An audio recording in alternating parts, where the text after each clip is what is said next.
All right, we're coming out of our dilemma on this thing. Just today in the shop about this floor pan and replacing this stuff. And got a comment from one of my buddies there, Old Path Woodworks. And, you know, he works with details. And I kind of agree with him. The question on the last video was whether or not we was to replace this whole panel or sections of it. Well, we're going to get all this off. We're going to replace the entire new panel. And in order to do that, it has been a booger.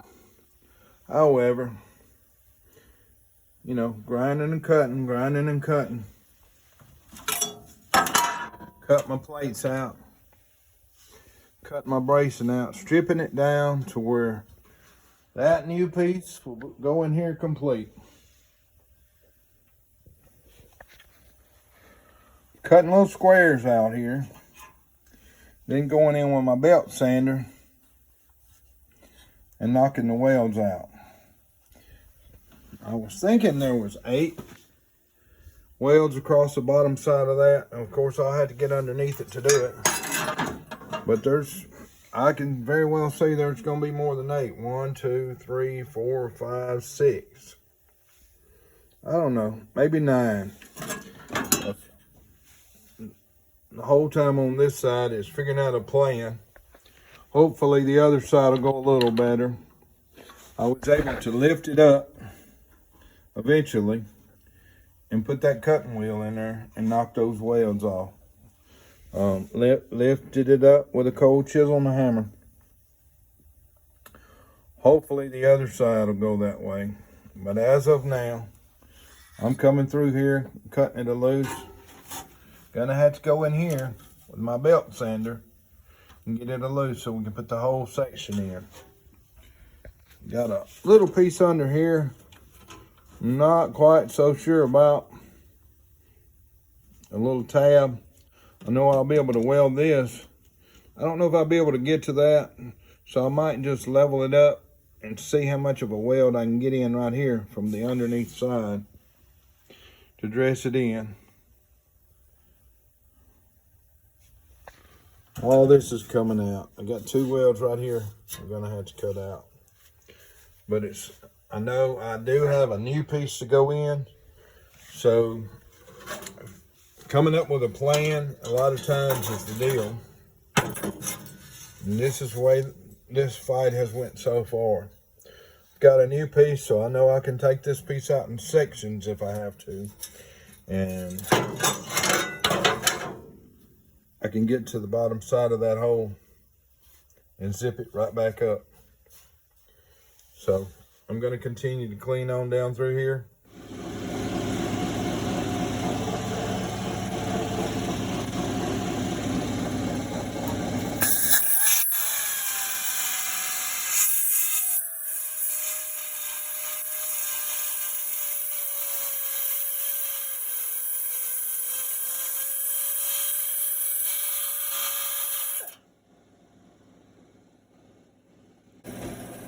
Hard to get in there to get it clean cut. So I'm probably gonna do a little more section. I'm gonna cut this out of the way. Maybe we'll get that piece out and I can slide right in there. So we're just chewing it up. We're gonna make it happen though. All right, and we're right here. So I've kind of worked myself into a corner here. I want to get that clean cut so I can get those welds. So we're going to change our tools, change our strategy just a little bit. I got a little handheld saw that'll drop down in there. That's one thing about metalwork. You're going to wind up getting in some tight corners with some stuff. And you need a few tools. I'll talk about hand tools.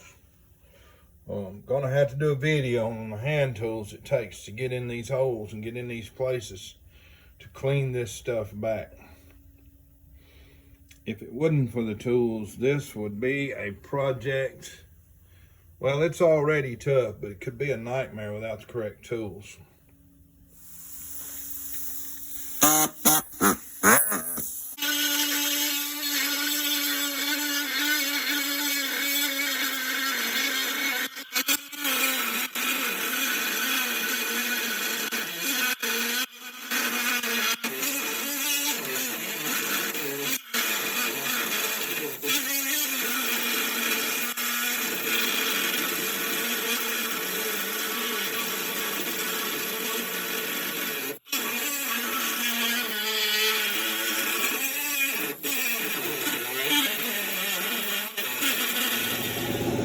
Getting close. A little bit. It's a tight spot.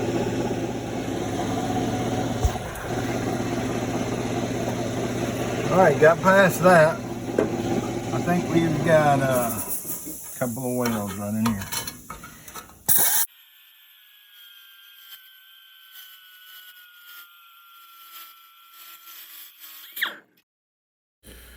Still got that whale right there. Let me change the belt.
Alright.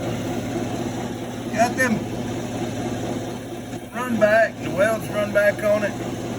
Got it cut into right there. Right here. Got another tool in my arsenal we're going to pull out. We should be able to just bump that right off of there.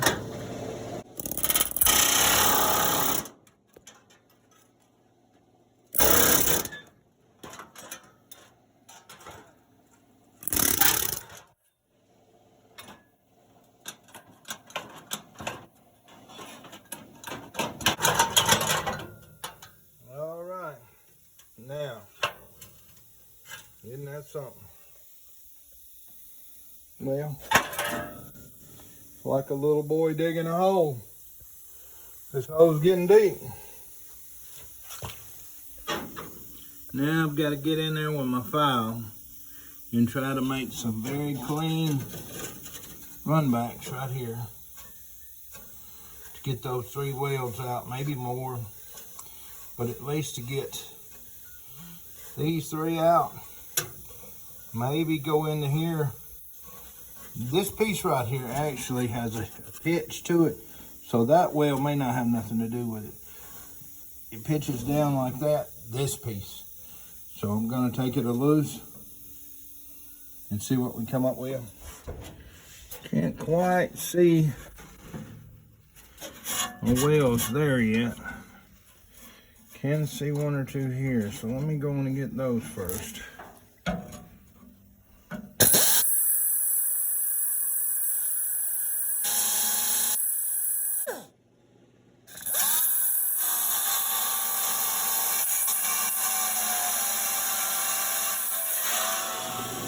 Alright, that right there is what I'm doing with this file.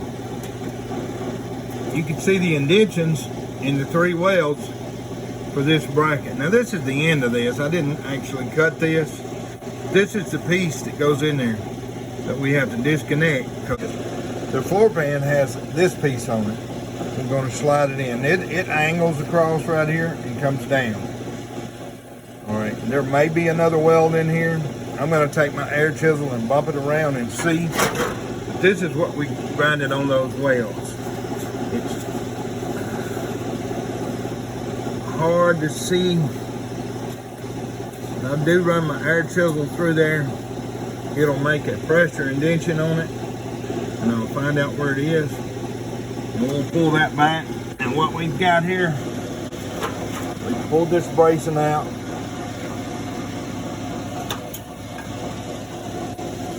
Which is this piece. I had to take this bar out in sections.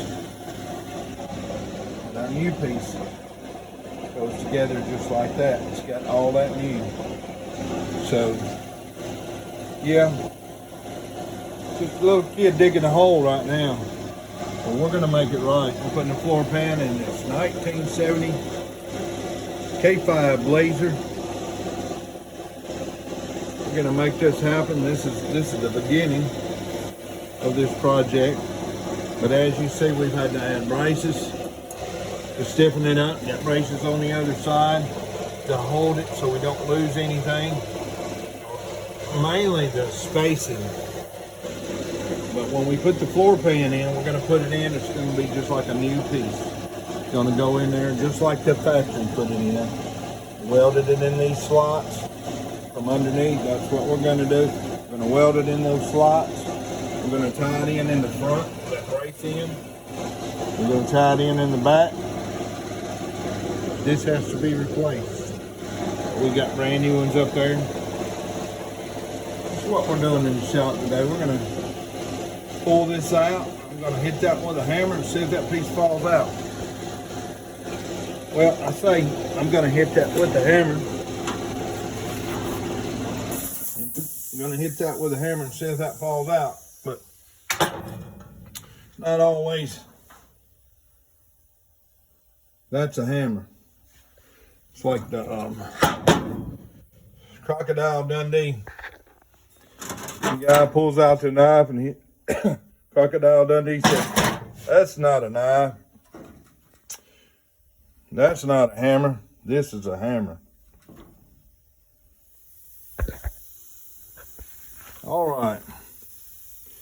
Got down to the point to where we've got the old out with the old, in with the new, they say.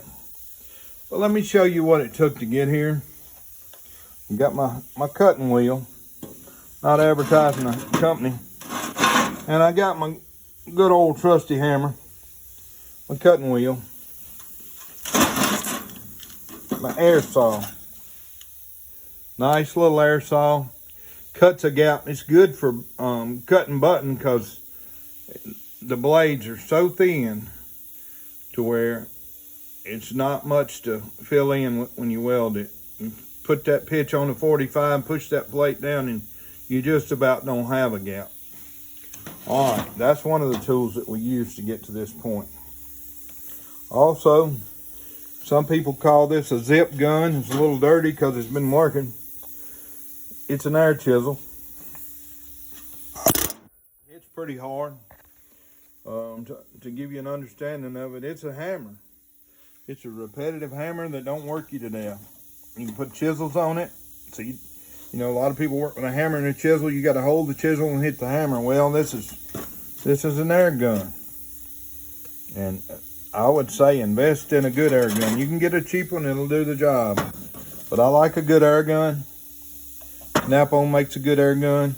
You can also put an air hammer on there, some planishing tools on there, and use it for all types of different things. But on this particular tear out, which it's pre-major tear out, and I've also got my belt sander.